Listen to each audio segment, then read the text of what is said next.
श्री कृष्णा, स्वागत करता हूं मैं आपको अपने YouTube चैनल में जिसका नाम है मैथ मस्ती प्रो। और हम यहां पर मैथ से कठिन सवाल और मैथ से कठिन कॉन्सेप्ट को बहुत ही इजी वे में सीखने की कोशिश करते हैं। तो उसी क्रम में मैं अभी आपका इंटीग्रेशन चैप्टर का लेक्चर सीरीज ले रहा हूं और उसमें मैं आपको आज पढ़ाने वाला हूं integration by parts. Integration by parts पढ़ने से पहले हम ये समझ जाते हैं कि इंटीग्रेशन बाय पार्ट्स पढ़ने की आखिर जरूरत क्यों पड़ी। इंटीग्रेशन में ऐसा क्या हो गया कि हमें एक अलग से कॉन्सेप्ट पढ़ने का जरूरत पड़ रहा है। इसको हम लोग कब यूज करेंगे, इसको हम लोग कौन कौन से क्वेश्चन में हम लोग इसका यूज करेंगे, ये सब अभी हम लोग देखने वाले हैं। ठीक है, तो जरा आप लोग इस वीडियो को पूरा देखना। जब आप वीडियो को पूरा देखोगे तो आपको देखो मैं वीडियो के बीच में आपको क्वेश्चन सॉल्व करने का टेक्निक भी बताने वाला हूं। तो अगर आप वीडियो को स्किप कर दोगे तो फिर वो टेक्निक्स आप ठीक से नहीं सीख पाओगे और टेक्निक सीखना बहुत ज्यादा जरूरी है। ठीक है, तो चलो इंटीग्रेशन बाय पार्ट्स अपना चालू करते हैं। देखो इंटीग्रेशन बाय पार्ट्स को यूज कब करना है। पहला, तो जब भी आपको दो फंक्शन को मल्टीप्लाई करके दे दे और बोले उसको इंटीग्रेट करो, तो उस केस में हम लोग इंटीग्रेशन बाय पार्ट्स का यूज करते हैं। जैसे डिफरेंशिएशन में यू डॉट भी था ना, यू डॉट भी रूल, उसी तरह से बाबू इंटीग्रेशन में होता है integration by parts. For example, अगर कोई आपको सिंपल बोले कि इंटीग्रेशन ऑफ साइन एक्स क्या होगा, तो integration of sine X dx आपका होता है minus cos X plus C. अगर कोई आपसे बोले sir integration of cos X dx क्या हो जाएगा, तो आप यहां पर बोल सकते हो इसका साइन एक्स प्लस सी हो जाएगा। मगर अगर यहीं पर कोई आपसे पूछे कि बताओ integration of sine x into cos x क्या होगा, अब बहुत लोग बोलेंगे सर यहां से 2 से मल्टीप्लाई करके 2 से डिवाइड कर देंगे और साइन 2x से निकल देंगे। मैं आपको एक जनरल आइडिया देना चाह रहा हूं कि sine x into cos x यहां मल्टीप्लाई में आ गया ना, तो मल्टीप्लाई में आप इसके जगह ये नहीं ले सकते हो कि साइन एक्स का इंटीग्रेशन होता है माइनस कॉस एक्स और कॉस एक्स का होता है साइन एक्स, तो sine x into cos x का जो इंटीग्रेशन हो जाएगा वो minus cos x sine x हो जाएगा। ऐसा कर सकते हो क्या? ऐसा आप नहीं कर सकते हो। तो इसके लिए हमें एक अलग से फॉर्मूला पढ़ना रहता है जब दो फंक्शन आपस में मल्टीप्लाई करके दिए हुए हो। कोई दिक्कत यहां पर? अच्छा, अब यहां पर आपको चीज याद रखना होगा, ये फॉर्मूला में मैं आऊं उससे पहले आपको चीज याद रखना होगा कि देखो जब भी दो फंक्शन मल्टीप्लाई में रहता है ना, तो एक फंक्शन को हम बोलते हैं कि ये मेरा फर्स्ट फंक्शन है और एक फंक्शन को हम बोलते हैं मेरा सेकंड फंक्शन है। अब फर्स्ट फंक्शन और सेकंड फंक्शन का मतलब ये नहीं कि जो पहले लिखा हुआ है उसको फर्स्ट फंक्शन बोल देंगे और जो बाद में लिखा हुआ है उसको सेकंड फंक्शन बोल देंगे। ऐसा काम अपन लोग को नहीं करना, ठीक है? ऐसा नहीं होता है। फर्स्ट फंक्शन हम लोग किसको बोलते हैं? प्रायोरिटी होता है कि किसको फर्स्ट बोलेंगे किसको सेकंड बोलेंगे, उसके लिए एक प्रायोरिटी होता है। कोई दिक्कत? मैं क्या बोल रहा हूं कि जब आप फॉर्मूला लगाओगे u डॉट v में, तो हमें पहले वहां पर ये पता करना पड़ता है कि हमारा कौन सा फंक्शन फर्स्ट फंक्शन है और हमारा कौन सा फंक्शन सेकंड फंक्शन है। तो फर्स्ट फंक्शन और सेकंड फंक्शन कैसे पहचानेंगे, उसके लिए एक फॉर्मूला है, उस फॉर्मूला का नाम है आइलेट। क्या नाम है इसका? नाम आइलेट। आई का मतलब होता है इनवर्स फंक्शन, एल का मतलब होता है लॉग फंक्शन, ए का मतलब होता है एलजेब्रा, टी का मतलब होता है ट्रिग्नोमेट्री और ई का मतलब होता है एक्सपोनेंशियल। कोई दिक्कत? तो लेफ्ट अगर आपका इनवर्स और लॉग ये दो फंक्शन दिया हुआ है तो इनवर्स को आप फर्स्ट फंक्शन मानेंगे, लॉग को आप सेकंड फंक्शन मानेंगे। अगर लॉग और एलजेब्रा दिया हुआ, मतलब जो पहले यहां पर लिखा हुआ है ना, अगर आई पहले आ रहा ना बाकी सीरीज में, तो आई कितना होगा? फर्स्ट फंक्शन और बाकी सब क्या हो गए? Second function. अगर यहां पर इन तीनों में और इसके बीच में तुलना करेंगे तो ये हमेशा फर्स्ट फंक्शन रहेगा। अगर ये तीनों में और इसमें तुलना करेंगे तो ये हमेशा फर्स्ट फंक्शन रहेगा। मतलब जो जितना लेफ्ट टू राइट मेरा क्या होगा? फंक्शन का प्रायोरिटी डिक्रीज करता है। लेफ्ट टू राइट मेरा फंक्शन का प्रायोरिटी क्या करता है बाबू? यहाँ पर डिक्रीज करता है।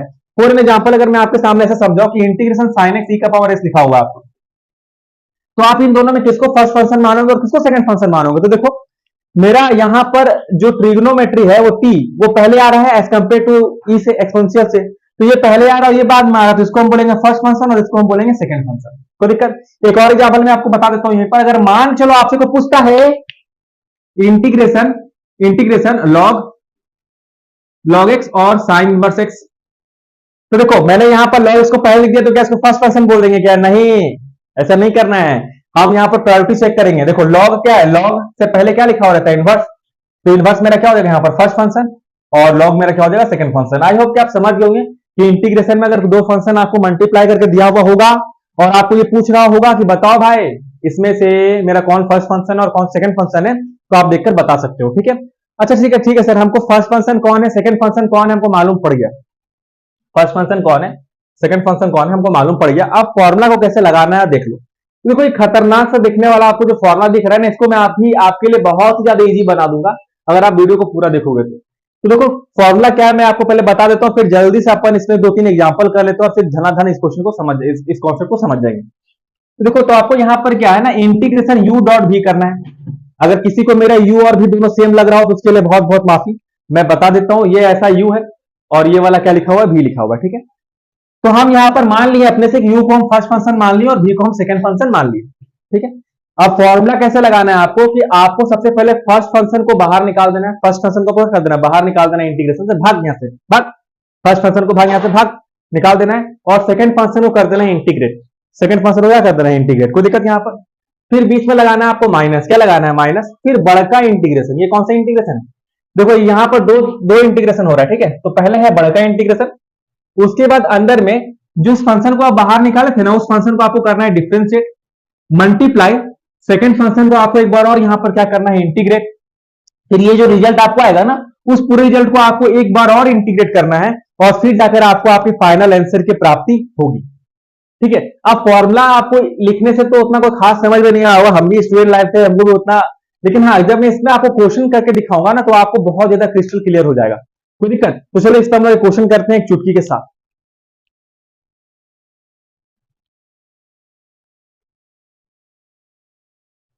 तो चलो एक चुटकी के साथ ही हमारे पास हमारा क्वेश्चन यहाँ पर आ चुका है। अब मैं आपको सबसे पहले क्वेश्चन सॉल्व करने का टेक्निक यहाँ पर टेक्नोलॉजी समझा देता हूँ कि इस क्वेश्चन को सॉल्व करने की टेक्नोलॉजी क्या होनी चाहिए। सबसे पहले आपको ये पता करना है कि किसको फर्स्ट बोले और किसको हम सेकंड बोले, ठीक है। तो मेरा रूल क्या है, मेरा रूल है eyelet, ILATE, I let, I let, rule क्या है, आई लेट। तो आई लेट रूल लगा देना यहाँ पर, ठीक है। तो अब देखो पहले यहाँ पर क्या आ रहा है, ये x को x रहे, कोई भी पॉलिनोमियल इक्वेशन रहे ना, उसको हम लोग अलजेब्रा की श्रेणी में रखते हैं, ठीक है। तो मेरा यहाँ पर ये मेरा किसको रिप्रेजेंट कर रहा है, अलजेब्रा को रिप्रेजेंट कर रहा है, और कॉसेस किसको रिप्रेजेंट कर रहा है, ये रिप्रेजेंट कर रहा है ट्रिगो को, किसको रिप्रेजेंट कर रहा है, ट्रिगो को। पहले कौन आ रहा है बच्चा, पहले आ रहा है a आ रहा है कि t आ रहा है, कौन आ रहा है पहले, तो पहले a आ रहा है, तो a मेरा क्या हो जाएगा यहाँ पर फर्स्ट फंक्शन, और t मेरा क्या हो जाएगा यहाँ पर सेकंड फंक्शन, t मेरा यहाँ पर क्या हो जाएगा सेकंड फंक्शन, और x मेरा क्या हो जाएगा फर्स्ट फंक्शन। चलो ठीक है सर, यहाँ पर हम ये डिफाइन कर लें कि मेरा कौन फर्स्ट फंक्शन है और कौन मेरा सेकंड फंक्शन है, कोई दिक्कत यहाँ पर। अब आगे क्या करें सर, तो याद है, अगर आप थोड़ा सा पिछला फॉर्मूला में नजर डालो और उसको याद रखो, तो मैंने आपको क्या कहा था कि सर सबसे पहले क्या करना है आपको, फर्स्ट फंक्शन को बाहर निकाल, बाहर निकाल, निकल बाहर, फर्स्ट फंक्शन को क्या बोल रहा है, बाहर निकाल। तो फर्स्ट फंक्शन को हम यहाँ पर बाहर निकालें, सेकंड फंक्शन को कर दिए इंटीग्रेट, कोई दिक्कत यहां तक तो कोई दिक्कत नहीं। फर्स्ट फंक्शन को बाहर निकाल दिए और सेकंड को क्या कर दिए, इंटीग्रेट, ठीक है, माइनस, उसके बाद बड़ा इंटीग्रेशन, क्या देना है, बड़ा इंटीग्रेशन। फर्स्ट फंक्शन का फिर आपको क्या करना है, डिफरेंशिएशन, जो भी आपका फर्स्ट पोजीशन में था उसको एक बार आपको क्या कर देना, डिफरेंशिएट कर देना, जिसको हम लोग बाहर मारे थे ना, बाहर निकाले थे ना लात मारकर, उसको क्या कर देना एक बार, उसको एक बार कर देना डिफरेंशिएट। फिर जिस सेकंड फंक्शन को जिसको आप इंटीग्रेट किए थे ना, इसको इस बड़े इंटीग्रेशन के अंदर एक बार और आपको क्या कर देना है, इंटीग्रेट। और फिर जो ये फाइनल रिजल्ट जो दोनों को सॉल्व करके आएगा ना, उस पूरे चीज को एक बार और आपको क्या कर देना है यहाँ पर, इंटीग्रेट। क्या बोल रहे, क्या बोल रहे, मैं करके दिखाता हूँ, देखो x cos x का आपको इंटीग्रेशन कितना होता है, sin x होता है, तो यहां पर क्या आ जाएगा, x sin x माइनस बड़ा इंटीग्रेशन, देखो dx बाई dx कितना हो जाएगा, 1 into integration of cos x क्या हो जाएगा, sin x dx। मैं यही बोल रहा हूं था, देखो ये दोनों चीज को जब हम सॉल्व किए तो मेरे को आया 1 into sine x, dx by dx 1 हो गया, और इंटीग्रेशन ऑफ cos x क्या हो गया, sin x। तो जो रिजल्ट आया ना इन दोनों को सॉल्व करके, और उस चीज को एक बार और हमको क्या कर देना है, इंटीग्रेट कर देना, यही मैं आपको समझा रहा था। तो देखो यहां पर आपको आ जाएगा ये x sin x बन जाएगा, और माइनस साइन एक्स का इंटीग्रेशन कितना होता है, तो सर साइन एक्स का जो इंटीग्रेशन होता है, हमारे सर ने हमको बचपन में पढ़ाया था, साइन एक्स का इंटीग्रेशन होता है माइनस कॉस एक्स, तो बीच में पहले से माइनस था और इसका आ गया माइनस का कॉस एक्स, और प्लस सी सर भूलना मत, ये सगुन का होता है और सगुन का चीज हम लोग छोड़ते नहीं है। तो sign X minus minus cos x क्या बन जाएगा आपका, एक्स साइन एक्स और प्लस कॉस एक्स और प्लस सी, ये आपका क्या बन गया फाइनल आंसर। तो इतना ज्यादा चिंदी कॉन्सेप्ट और इतना ज्यादा चिंदी क्वेश्चन, तो चलो एक और कठिन थोड़ा सा सवाल लेते हैं चुटकी के साथ, और इस क्वेश्चन और इस कॉन्सेप्ट को और ज्यादा मजबूती से समझते हैं। चलो हमारे पास फिर से एक नया क्वेश्चन आ गया, इसको भी उड़ाते हैं। पिछले से देखो हार्ड है, पहले एक्स cos x था, अभी एक्स स्क्वायर cos x है, तो पहले से तो हार्ड हो गया ना। तो चलो इस क्वेश्चन को सॉल्व करते हैं। जाहिर सी बात है, ट्रिवियल है तो सेकंड फंक्शन होगा और ये अलजेब्रा तो फर्स्ट फंक्शन होगा, तो यहाँ पर यू डॉट भी कंसेप्ट लगाते हैं अपना। पहले क्या करना है, फर्स्ट फंक्शन को बाहर निकालो, सेकंड फंक्शन को कर दो इंटीग्रेट, फिर बीच में दो माइनस, फिर बड़का इंटीग्रेशन, क्या देना है, बड़का इंटीग्रेशन। फिर जिसको बाहर निकाले थे उसको एक बार आप क्या कर दो, डिफरेंशिएट, ठीक है, और उसके बाद जिसको आपने इंटीग्रेट किया था उसको एक बार और क्या कर दो आप, इंटीग्रेट।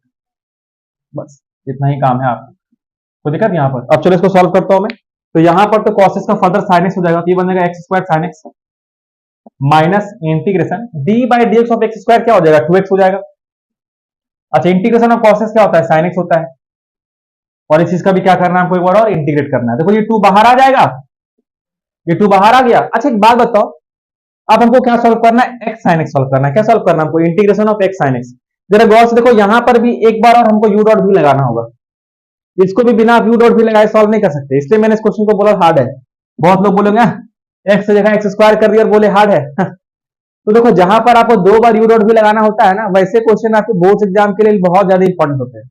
और बोर्ड का भी प्रिपरेशन आपको साथ साथ करना है, क्योंकि मैंने देखा है बहुत लोग अभी इसी बार का तो किसी का रिजल्ट आया था, जेई में से बेचारा 99 परसेंटाइल या 96 परसेंटाइल उसका आया था, और बोर्ड्स में 2 सब्जेक्ट में फेल हो गया, कहानी खत्म। परसेंटाइल ला के भी कोई फायदा नहीं है। तो बोर्ड्स में कैसे क्वेश्चन पूछे जाते हैं उसका भी आपको ध्यान रखना होगा, ठीक है। यहाँ पर तो एक काम करते हैं, इस एक्स साइन एक्स का वैल्यू हम अलग से निकाल लें इंटीग्रेशन का, और उसको फिर फाइनली अपने इक्वेशन 1 में पुट कर देंगे और हमको फाइनल आंसर की प्राप्ति हो जाएगी। देखो, हम यहाँ पर इसको सॉल्व कर देते हैं एक्स साइन एक्स। अब तो हम लोग बहुत आसानी से सॉल्व कर देंगे सर। देखिए, ये फर्स्ट फंक्शन है सर, और ये है मेरा सेकंड फंक्शन। तो फर्स्ट को सर निकाल देंगे बाहर, सेकंड को कर देंगे sir integrate, minus D by D x of x क्या हो जाएगा, 1 हो जाएगा।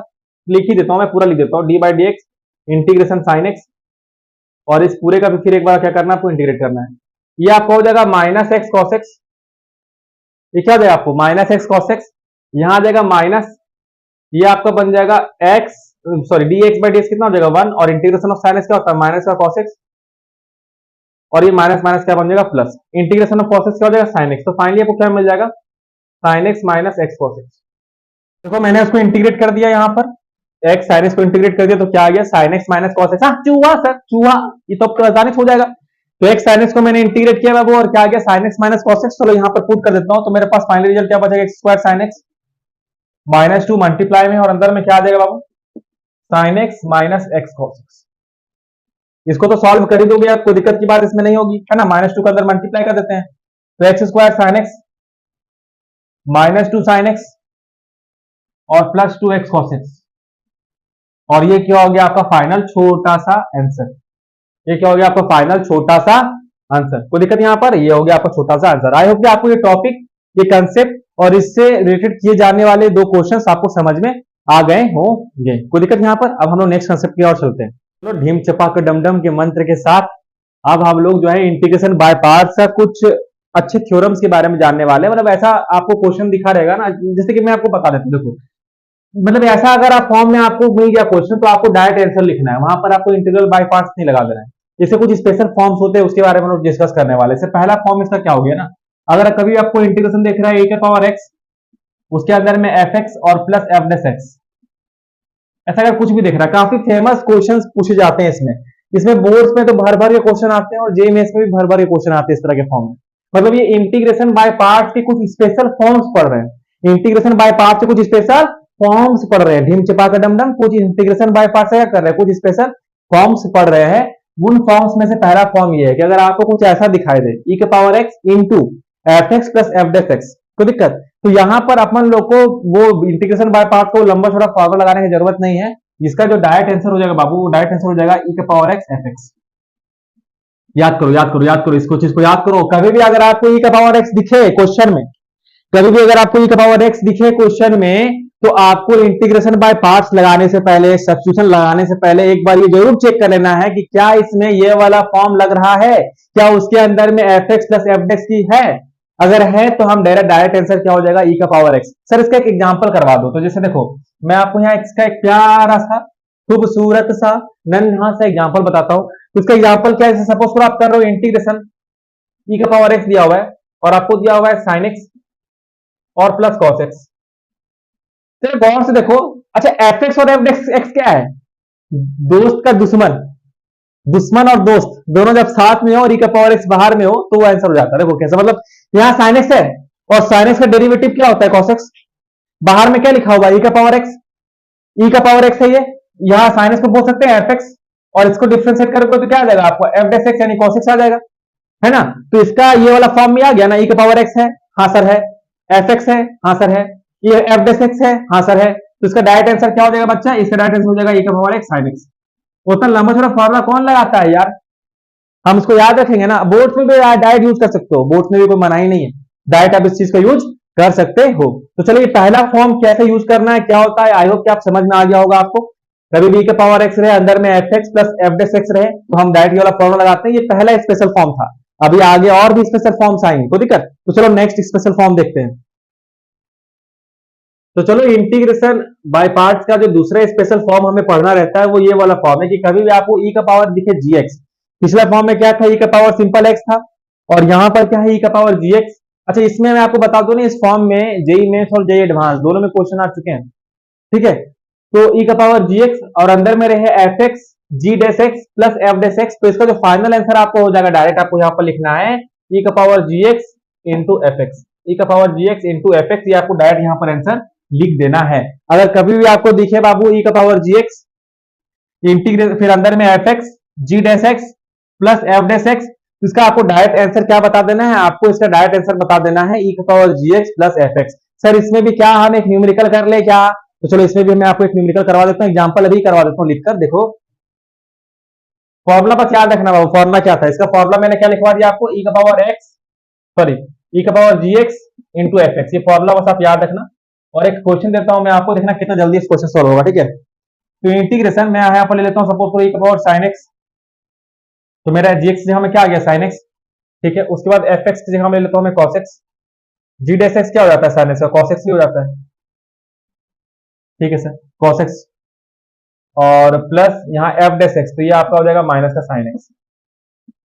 सपोज करो ऐसा कुछ आपको क्वेश्चन आया, ठीक है, ऐसा आपको कुछ क्वेश्चन आया, तो जरा गौर से देखो यहाँ पर अगर मैं इसको बोलूं जी एक्स, साइन एक्स को क्या बोलूं जी एक्स, और कॉस एक्स को बोल दूं एफ एक्स, कॉस एक्स को क्या बोल दूं एफ एक्स। एक काम करो, कॉस एक्स बहुत ज्यादा सिमिलर सा लगेगा ना, एक दूसरे एग्जांपल ले लेते हैं जहां पर हम एफ एक्स यहाँ ले लेते हैं ई का पावर एक्स, अब सिमिलर नहीं रहेगा, और ई का पावर एक्स का डिफरेंस ई का पावर एक्स ही रहता है, ठीक है, ये सिमिलर जैसा नहीं रहेगा लिखने में, ठीक है। तो जरा देखो इस फॉर्म में क्या ये मैच कर रहा है, सर ई का पावर साइन एक्स है तो हम साइन एक्स को मान लेते हैं जी एक्स, एफ एक्स को बोल देते हैं ई का पावर एक्स को बोल देते हैं सर एफ एक्स।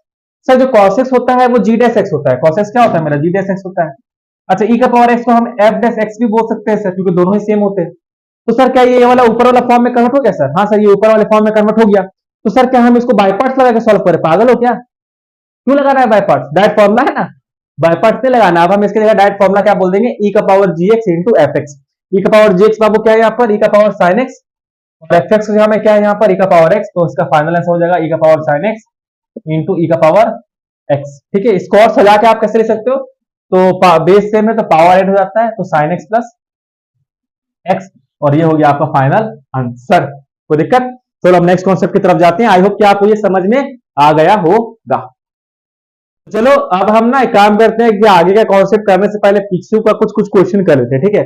तो आप याद रखना कहीं पर भी अगर आपको ई का पावर एक्स दिखे और मल्टीप्लाई में कुछ भी दिखे, तो पहले प्लीज मेरे खातिर, मैथ्स की खातिर, समाज की खातिर एक बार जरूर चेक कर लेना कि क्या ये वो दो फॉर्म जो हम पढ़े क्या ये उस फॉर्म से रिलेटेड है या नहीं, पहले चेक कर लेना जरूर, ठीक है। तो चलो मैं इसको पहले चेक करता हूँ, चेक कैसे करेंगे सर, तो कभी भी किसी चीज को चेक करना रहता है ना कि ये क्या है, रियलिटी क्या है इसका, तो उसको अलग अलग कर देते हैं, उसमें क्या कर देते हैं अलग अलग कर देते हैं। जब सब साथ में लिखा रहता है ट्रिग्नोमेट्रिक फंक्शन, तो हम लोग चेक नहीं कर सकते, पहले उसको अलग अलग कर देते हैं। तो देखो मैं इसको चेक करने जा रहा हूँ, ई का पावर एक्स, मैं इसको बोल सकता हूँ यहाँ 1 बाय कॉस स्क्वायर एक्स और plus cos x sine x by cos square X, तो दिक्कत यहाँ पर, तो देखो ये तुम्हारा किस में कन्वर्ट हो जाएगा, ई का power x 1 by cos square x क्या होता है बच्चा, सेक स्क्वायर एक्स, यहाँ कॉस एक्स से कॉस एक्स अगर मैं मार दूं तो sine x by cos x क्या हो जाएगा 10x, sine x by cos x क्या हो जाएगा 10x। इसको मैं पलट कैसे लिख सकता हूँ कि 10x को आगे लिख दूं, सेक स्क्वायर एक्स को उधर लिख दूं, तो देखो लिख सकता हूँ, कोई दिक्कत नहीं सर। तो ये क्या हो जाएगा आपका इंटीग्रेशन ई का पावर एक्स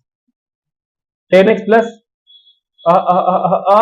एक्स छूट गया 10x plus sec square X dx।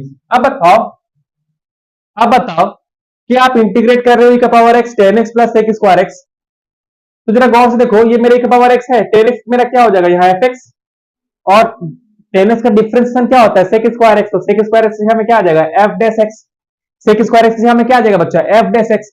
तो यह e का पावर x fx और f डैश x के फॉर्म में है, e का पावर x fx और f डैश x के फॉर्म में है, तो डायरेक्ट आंसर क्या हो जाएगा, इसका डायरेक्ट आंसर हो जाएगा सर e का पावर x 10x फाइनल। मतलब इस चीज को हमें बहुत ज्यादा सॉल्व करने की जरूरत नहीं था, बस दो ही स्टेप में देखो मेरा आंसर आ गया e का पावर x 10x, कोई दिक्कत। चलो अब नेक्स्ट फॉर्म को पढ़ते हैं।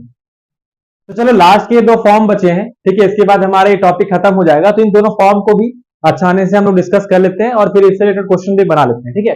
अच्छा ये फॉर्म आपने बहुत कम देखा होगा, पहले के जो दो फॉर्म है ना वो आसानी से नजर आ जाते हैं क्वेश्चन में, ये फॉर्म उतना आसानी से नजर नहीं आता है, लेकिन ये फॉर्म बहुत ज्यादा जरूरी है, क्योंकि अगर इससे क्वेश्चन आ गया तो डायरेक्ट आपसे सॉल्व होने वाला नहीं है, आपको ये फॉर्म आना पड़ेगा। तो कभी भी आपको ई का पावर एक्स दिखे तो उसको हमेशा शक की निगाहों से ही देखना है। ई का पावर एक्स को हमेशा किसकी निगाहों से देखना है? शक की निगाहों से ही इसको देखना है, कोई दिक्कत यहाँ पर। तो कभी भी अगर आपको ऐसा दिखे ई का power X sine B X या फिर ई का power A X cos B X के फॉर्म में अगर आपको कुछ भी दिखता है तो उसका डायरेक्ट फॉर्मूला होता है। अगर ई का power X sine B X आपको फॉर्म में दिख रहा है तो उसका डायरेक्ट आंसर आप क्या लिखोगे? ई का पावर एक्स उतर जाएगा, फिर A square plus B square, फिर A sine B X minus B cos B X. क्या बोला मैंने? ई का पावर ए एक्स, ई का पावर एक्स जो था उतर गया, अपॉन में A square plus B square, फिर a into sine B X minus B into cos B X. कोई दिक्कत? सिमिलरली बाबू अगर आपका रहेगा ना ई के power A X cos B X के फॉर्म में अगर आपका कुछ भी रहता है तो उसके लिए डायरेक्ट फॉर्मुला देखो, दो एक चीज देखना दोनों में कॉमन क्या है। यहां पर ई का power X upon A square plus B square था, यहां पर भी देखो ई का power X upon A square plus B square है। उसके बाद में क्या है? A cos B X, A cos B X plus B sine B X और plus C, A cos B X plus B sine B X plus C. देखो ये form हो सकता है आपको याद करने में 5 मिनट लगे, हो सकता है आपको याद करने में 10 मिनट लगे, लेकिन अगर एक बार ये फॉर्म आपको याद हो गया ना, एक बार आपको ये फॉर्म याद हो गया तो जहां पर बाकी के बच्चों को इस तरह के क्वेश्चन को सॉल्व करने में 8 मिनट 10 मिनट 15 मिनट लगेगा ना, आप इस क्वेश्चन को चुटकियों में उड़ाओगे, आप इस क्वेश्चन को चुटकियों में उड़ाओगे। तो अभी 10 मिनट 5 मिनट निवेश कर दो, बाद में आपको बहुत ज्यादा समय बचने वाला है। कोई दिक्कत यहाँ पर? अब चलो इससे रिलेटेड कुछ क्वेश्चन देख लेते हैं और फिर अपने टॉपिक का अंत करते हैं। जय श्री कृष्णा फ्रेंड्स। तो चलो एक जेईई मेंस 2019 का पीवाईक्यू सॉल्व करते हैं, जो कि इस लेक्चर सीरीज की जान होगी। तो ये वही जो फॉर्मुला मैंने आपको थोड़ा देर पहले पढ़ा रखा है, उसी फॉर्मुला पे बेस्ड क्वेश्चन है। कौन सा फॉर्मुला पढ़ा रखा है सर आपने? मैंने एक फॉर्मुला पढ़ा था ना आपको, इंटीग्रेशन अगर आपको कुछ भी रहे ई का पावर जी एक्स, ठीक है, और उसके अंदर में आपको रहे G dash of X F of X, ठीक है, और plus F dash of X, ठीक है। तो मैं आपको बता देता हूँ पहले कि इस क्वेश्चन में हमको क्या करना है ना। इस क्वेश्चन में ये जो एफ एक्स आप देख रहे हो, एफ एक्स, इस एफ एक्स का वैल्यू निकालने के लिए हमको बोला था, क्वेश्चन हमको दे रखा था और बोला था कि बताओ what is the possible value of F x, what is the possible value of F x. तो हमें एफ एक्स की सारी पॉसिबल वैल्यू यहाँ पर निकालनी थी, ठीक है सर। तो इसमें ये फॉर्मुला मैं यूज करने वाला हूँ, ठीक है। ये फॉर्मुला क्या है? E to the power G X क्या होता है, बराबर G dash X F X plus F dash X, ठीक है। तो इसका जो आंसर आ जाता है ये क्या आ जाता है? ये आंसर आपका आ जाता है E to the power G of X plus C के बराबर ही हमारा आंसर आ जाता है, ठीक है। तो इसी फॉर्मुला का यूज कर ना मैं ये एफ एक्स निकालने वाला हूँ, मैं ये एफ एक्स निकालने वाला हूँ, ठीक है सर। अगर हम इस फॉर्मुला से बाबू अपने इस इक्वेशन को कंपेयर करें तो जाहिर सी बात है कि ये मेरा जो सेक एक्स लिखा होगा वही मेरा जी एक्स होगा, वही मेरा जी एक्स होगा ना। सेक एक्स को अगर मैं जी एक्स मान दूं तो sec x का ही ना डिफरेंशिएशन होता है sec x into tan x, मतलब sec x into tan x को हम बोल सकते हैं कि मेरा g डैश x है, ये मेरा g डैश x है, मेरा क्या g डैश x है और f x मल्टीप्लाई है। इसका मतलब बाबू ये जो भी आ रहा होगा ये कुछ f डैश x होगा, ये क्या होगा मेरा? ये f डैश x ही होना चाहिए, ठीक है सर। तो इसका मतलब ये f डैश x होना चाहिए, हाँ। तो हम यहां से बोल सकते हैं कि f डैश ऑफ x जो है आपका वो बराबर है sec x tan x और plus sec square x dx, तो ये आपका बराबर है एफ डैश एक्स आपके इसके बराबर है। अब हम क्या करते हैं, दोनों तरफ इंटीग्रेट कर देते हैं, दोनों तरफ क्या कर देते हैं, इंटीग्रेट कर देते हैं। तो दोनों तरफ जब हम इंटीग्रेट करेंगे with respect to dx, with respect to dx, तो हमारे पास देखो यहाँ पर तो ये एफ एक्स बन जाएगा, है ना, और इधर क्या आ जाएगा, देखो यहाँ क्या आ जाएगा, देखो सेक स्क्वायर एक्स का इंटीग्रेशन तो टेन एक्स होता है और sec X into tan X किसके बराबर होता है? सेक एक्स के बराबर होता है। तो ये आपका आ जाएगा sec X plus tan X और प्लस सी। देखो इतने चिन्नी प्रॉब्लम जो है जेईई मेंस में पूछे जा रहे हैं जो कि सिंपल फॉर्मुला बेस्ड होते हैं इंटीग्रेशन का, लेकिन चूंकि हमें फॉर्मुला याद नहीं रहता है तो क्वेश्चन सॉल्व नहीं हो पाता है। चलो नेक्स्ट क्वेश्चन करते हैं। तो चलो एक और नया क्वेश्चन करते हैं भगवान कृष्ण के नाम पे, और ये आपको क्वेश्चन दे रखा है जेईई मेंस 2013 का ये क्वेश्चन है और काफी अपने लेवल में काफी अच्छा लेवल का क्वेश्चन था, ये लेंदी प्रॉब्लम था बहुत ज्यादा, ठीक है। इस प्रॉब्लम को मैं करता हूँ। यहाँ पर देखो 3 ऑप्शन दे रखे हैं, जाहिर सी बात है तीनों में एक सही होगा। अच्छा एक बात मैं आपको बता देता हूँ, आप ऐसी ऑप्शन को यहाँ एलिमिनेट कर सकते हो। देखो ये जो फंक्शन है कभी भी इसका कोई कांस्टेंट नंबर आंसर आने वाला नहीं है, इसे कभी कोई कांस्टेंट नंबर आंसर आने वाला नहीं है। आप जब सॉल्व करोगे तो आपको पता चल जाएगा। ये 4 ऑप्शन आपको दे रखे हैं, काफी गंदे गंदे ऑप्शन है, क्वेश्चन भी वैसा ही है। तो इसको सॉल्व करके देखते हैं। तो हमें यहाँ क्या बोला था कि integration F X D X equal to दिया हुआ है 5x, तो हमें x का पावर 5 इंटीग्रेशन x का power 5 F X cube dx का हमको यहाँ पर वैल्यू बताना था कि उसका वैल्यू क्या होगा अगर इंटीग्रेशन एफ एक्स dx बराबर 5x है तो, ठीक है। बहुत लोग साई एक्स भी बोलते हैं उसको, 5x साई जो बोलना है बोल दे यार, साई एक्स है, चलो साई एक्स, ठीक है। तो कैसे सॉल्व करेंगे इसको यहाँ पर, ठीक है। तो चलो सॉल्व करते हैं इसको, मैं यहाँ पर सॉल्व कर रहा हूँ, ठीक है। ऑप्शन है ये, मैं यहाँ पर सॉल्व कर रहा हूँ, यहाँ इसको यहाँ से सॉल्व करना चालू करता हूँ। देखो मैं एक काम करता हूँ, यहाँ सब्स्टिट्यूशन का यूज करूंगा। किसे यूज करूंगा? मैं सब्स्टिट्यूशन का यूज करूंगा। एक्स का पावर 5 एफ एक्स क्यूब लिखा हुआ था ना dx, मैं यहाँ पर पुट कर दूंगा let X cube equal to T. मैं क्या पुट कर दिया? X cube equal to T. तो मेरे को क्या मिल जाएगा बच्चा? मेरे को मिल जाएगा 3x² dx equal to dt। या फिर मैं बोल सकता हूं ना कि x² dx equal to 1/3 of dt। तो इसी सब्स्टिट्यूशन को जब हम यहां पर अप्लाई कर देंगे, तो देखो कैसे मैं इसको अप्लाई करूंगा। मैं x का पावर 5 यहां लिखा हुआ है ना, मैं x का पावर 5 को ऐसे लिख सकता हूं, x² into x cube, x² into x cube. जो एक्स क्यूब है उसकी जगह मैं लिख दूंगा t, और x² dx हमारा क्या बन जाएगा? 1/3 ऑफ dt। तो ये वाला आपका कन्वर्ट हो जाएगा, और ये बन जाएगा कन्वर्ट होके 1/3 इंटीग्रेशन, ये दोनों मल्टीप्लाई के होके बन जाएगा t, और यहां पर आ जाएगा मेरा t f of t into dt। ये मेरा इंटीग्रेशन इसमें कन्वर्ट हो गया। कोई दिक्कत यहाँ पर? अब देखो यहाँ दो फंक्शन है, कितने फंक्शन है यहाँ पर? दो फंक्शन है, तो मैं यहाँ पर u डॉट वी रूल लगा दूंगा। क्या लगा दूंगा मैं यहाँ पर? u डॉट वी रूल यहाँ पर मैं अप्लाई कर दूंगा। तो जैसे मैं यहाँ पर अप्लाई करता हूँ u डॉट वी रूल, देखते हैं हमारा फाइनल रिजल्ट क्या यहाँ पर बन के आता है बरखुदा।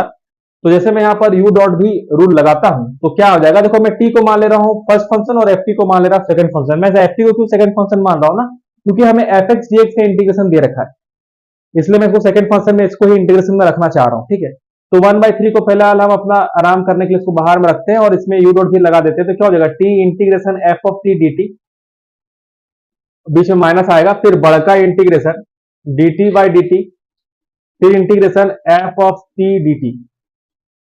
फिर इस पूरे का आपको क्या करना होगा? एक बार और इंटीग्रेशन करना होगा। मैंने क्या किया यहाँ पर? u डॉट भी रूल लगा दिया। तो चलो देखो हमारा ये फाइनल रिजल्ट, ये रिजल्ट आ गया 1/3 t integration F T D T minus D T by D T integration F T D T D T. मतलब u डॉट भी मैंने रूल यहाँ पर लगा दिया है। ठीक है, आपको तो मालूम ही है। अब देखो मैं इसको सॉल्व करने जा रहा हूँ। तो मैंने आपको बता रखा है ना कि इंटीग्रेशन जो यहाँ पर मैंने पढ़ाया था, वह मैंने आपको बोल दिया था कि नाम में कुछ रखा हुआ नहीं। Integration F X D x को अगर हम लोग बोल सकते हैं साई एक्स ना, ये हमको दिया था। तो अगर हम एक्स को टी से रिप्लेस भी कर देते हैं, तब भी हमारे रिजल्ट में कुछ चेंजेस आने वाला नहीं है। अगर एफ एक्स डी एक्स बराबर साई एक्स है, तो integration F T D T बराबर क्या हो जाएगा? साई टी के बराबर हो जाएगा। तो जरा गौर से देखो, अब यहाँ पर मैं इसको लिखने जा रहा हूँ 1/3, यहाँ पर टी की जगह मतलब टी रहेगा। Integration F T D T क्या हो जाएगा? Integration F T D T मेरा हो जाएगा साई टी। क्या हो जाएगा मेरा? साई टी माइनस इंटीग्रेशन, देखो dt बाई dt का वैल्यू कितना होता है? 1 हो जाता है। फिर यहाँ पर बचेगा integration F T D T, उसका वैल्यू कितना हो जाएगा? साई टी। तो इंटीग्रेशन साई टी, और फिर बाहर में आ जाएगा dt। अगर आपको u डॉट भी रूल नहीं मालूम है, और अगर आप u डॉट भी रूल पढ़ना चाहते हो, हालांकि तो मैंने इसी लेक्चर में पढ़ा रखा है ना आपको u डॉट भी रूल, हाँ इसी में मैंने पढ़ा दिया। ठीक है, तो आप उसको तो आपको मालूम ही होना चाहिए। अब तो u डॉट भी सिंपल लगाया था यहाँ पर, ये आपको फाइनल रिजल्ट आ गया। ठीक है, अब देखो, अब मैं क्या करने वाला हूं, हमको मेरा आंसर तो x के रूप में चाहिए ना, यहाँ तो सब t के रूप में है। तो कोई बात नहीं सर, कन्वर्ट कर देते हैं। जहां जहां पर t था वहां पुट कर देंगे x क्यूब, और जहां dt था वहां क्या पुट कर देंगे? 3x² dx। जहां dt था वहां क्या पुट कर देंगे? 3x² dx। अगर यही सब काम हम यहाँ पर अपना करते हैं, तो ये हमारा बन जाएगा x क्यूब और sigh of x cube minus बड़का इंटीग्रेशन साई टी की जगह हमारा क्या आ जाएगा? साई टी की जगह हमने क्या मान के रखा है? साई टी की जगह तो आ जाएगा साई एक्स क्यूब, कुछ इसमें चेंज होने वाला नहीं है। टी की जगह एक्स क्यूब आ जाएगा यहाँ पर, और dt की जगह में क्या आ जाएगा सर? 3x² dx। dt की जगह में क्या आ जाएगा? X cube. ठीक है, और यहाँ पर जो dt था, dt की जगह मैंने क्या कहा आपको कि dt की जगह आप लिख दो 3x² dx। तो dt की जगह मैं लिख देता हूँ 3x² dx। तो चलो अब हमारा सब कुछ किसमें कन्वर्ट हो गया? सब कुछ हमारा कन्वर्ट हो गया बाबू x में। अब हम जैसे ही 1/3 को अंदर में मल्टीप्लाई करेंगे, हमारा ऊपर ऑप्शन ए आ जाएगा। तो काफी ज्यादा चिंदी प्रॉब्लम था। ठीक है, अगर आपको थोड़ा सा कंसेप्ट मालूम है यू डॉट बी का, तो देख रहे हैं आप 2013 का सबसे कठिन सवाल में से एक क्वेश्चन कर ले जा रहे हैं। चलो लास्ट में जो हमने फॉर्म पढ़ा था, अब उससे रिलेटेड क्वेश्चन कर लेते हैं। देखो ये e का पावर x, ax और cos bx के फॉर्म में है, जहां पर हम पहले a और b को आइडेंटिफाई कर लेते हैं। तो देखो यहाँ a x का कोएफिशिएंट जो रहता है वही a रहता है, यहाँ x कोएफिशिएंट 1 है, तो a बराबर मेरा क्या आ जाएगा? 1, और b बराबर यहाँ पर मेरा क्या आ जाएगा? 2। ठीक है, अब देखो ये e का power x cos a bx का फॉर्म का है, तो हम इसमें डायरेक्ट फॉर्मूला अपना यूज कर लेंगे। फॉर्मूला मेरा क्या था बच्चा? तो फॉर्मूला मेरा था e का power ax upon a square plus b square. उसके बाद में अंदर में क्या था बाबू? तो अंदर में था a cos bx plus b sin bx। यही सिंपल सा आपका हिंदी सा फॉर्मूला था। ठीक है, जो आपको याद होना चाहिए। अब इसके बाद मैं इस फॉर्मूला में सबको बैठा देता हूं। ठीक है, बस कुछ नहीं करना, बैठा देना है। एक जगह में क्या आ जाएगा बाबू? 1 स्क्वायर प्लस 2 का स्क्वायर कितना हो जाएगा? मैं लिख देता हूं 1 स्क्वायर प्लस 2 स्क्वायर। अंदर में क्या आ जाएगा बाबू? अंदर में आ जाएगा 1 इंटू कॉस बी की जगह में आ जाएगा 2x, बी की जगह में आ जाएगा 2x प्लस 2 साइन 2x। ठीक है, इसको जब हम लोग फर्दर सॉल्व कर कर अच्छा से लिखेंगे तो ये आ जाएगा आपका e की पावर x और आ जाएगा नीचे में 5 cos 2x plus sign 2x और प्लस का c, और ये क्या हो गया आपका फाइनल आंसर। तो फाइनली हमारा देखो आंसर आ गया और हमारा टॉपिक भी अंत हो गया। अब मेरा आपसे रिक्वेस्ट है कि इससे रिलेटेड आप सारा का सारा क्वेश्चंस प्रैक्टिस कर लेना। क्वेश्चंस का प्रैक्टिस करने के लिए आपको कहीं दूर दराज जाने की जरूरत नहीं, हमारे चैनल में भी आपको काफी सारे जेईई मेंस और जेईई एडवांस पीवाईक्यूज मिलेंगे, आप उसको देख सकते हो। ठीक है, और पढ़ते रहो। तब तक के लिए जय श्री राम। और हाँ, चैनल को प्लीज यार सब्सक्राइब नहीं किया तो सब्सक्राइब कर देना, ज्यादा ज्यादा अपने दोस्तों को शेयर कर दो, लाइक कर दो। देखो ये तुम्हारे लिए बिल्कुल फ्री है, मेरा हर बार का लाइक, मगर इससे हमको बहुत ज्यादा मोटिवेशन मिलता है। तो प्लीज यार चैनल को सब्सक्राइब करो, ज्यादा ज्यादा लोगों को शेयर करो। तब तक के लिए ऑल द बेस्ट, जय श्री राम।